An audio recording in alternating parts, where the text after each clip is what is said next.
هسألك 3 أسئلة، كل سؤال عليه 100 جنيه. ماشي. ولو جاوبت كله صح 300 جنيه اهو. 300 جنيه. هو سهل ولا صعب يا أحمد؟ سهلين. أول سؤال، من هو النبي الذي ولد ولم يمت؟ سيدنا عيسى. صح. أول 100 جنيه.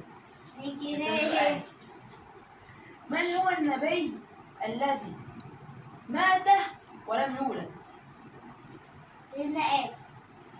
100 جنيه كمان. آخر سؤال بقى، من هو الصحابي الملقب بالأسطورة؟ خد 100 جنيه. مش عارفة السؤال ده يا أحمد، صعب. فكري في شوية. لا مش عارفة. طب يا جماعة اللي عارف السؤال ده يكتبوا في الكومنتات. رضا 200 جنيه. رضا باي باي.